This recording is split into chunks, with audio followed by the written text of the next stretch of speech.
They're asking about Epstein, and Pam Bondi suddenly starts bragging about the stock market. Then Democrats burst out laughing, and the whole hearing goes off the rails. Bondi, you go right ahead. I'm over here. The time is yours. Thank you.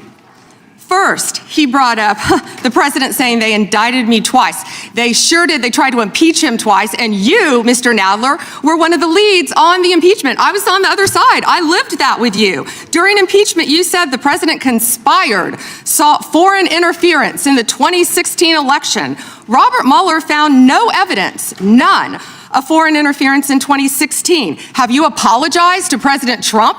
Have you apologized to President Trump, all of you who participated in those impeachment hearings against Donald Trump? You all should be apologizing. You sit here and you attack the president, and I am not going to have it. I'm not going to put up with it.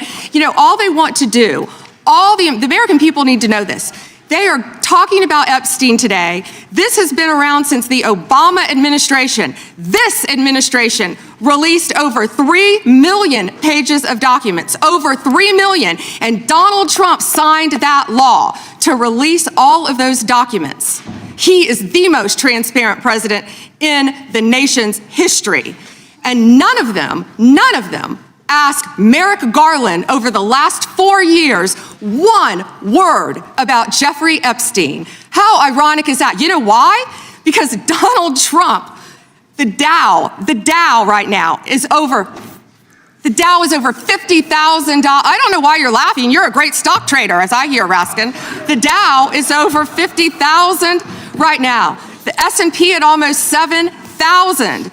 And the NASDAQ smashing records. Americans' 401ks and retirement savings are booming. That's what we should be talking about. We should be talking about making Americans safe. We should be talking about, what does a Dow have to do with anything? That's what they just asked. Are you kidding? Mr. Jordan, Mr. Jordan. Committee will be in order.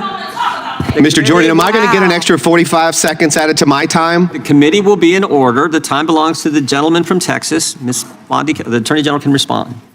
Thank you.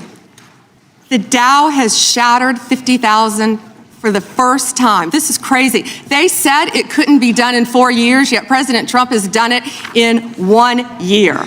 National median rents have fallen to a 4-year low thanks to Donald Trump. That's why they want to focus on Epstein and our most transparent president in the nation's history. The murder rate, as I said, has plummeted to a 125-year low thanks to Donald Trump. For an unprecedented 9 straight months, there were 0 illegal border crossings at the southern border. That's what we should be focused on. All the great work that this president has done and will continue to do to keep America safe and to make Americans safe.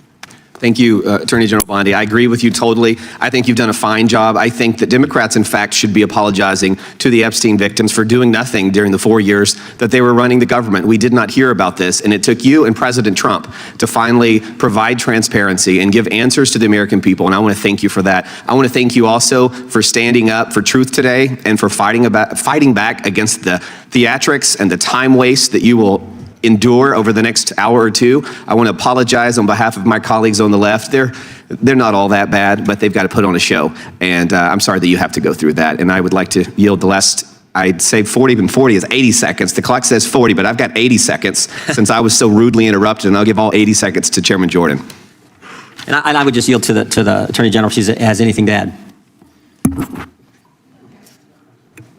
I'm fine to continue. Thank you, Chairman. All right, the chair now recognizes, the gentleman yields back. The chair recognizes the gentlelady from California.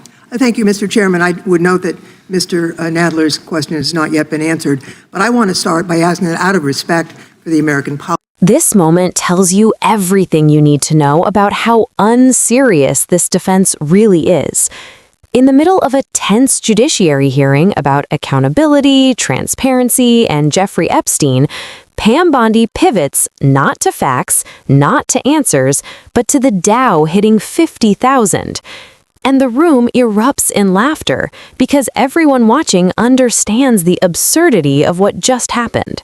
When lawmakers are asking about Epstein, subpoenas, and years of unanswered questions, waving around stock market numbers is not leadership. It's deflection.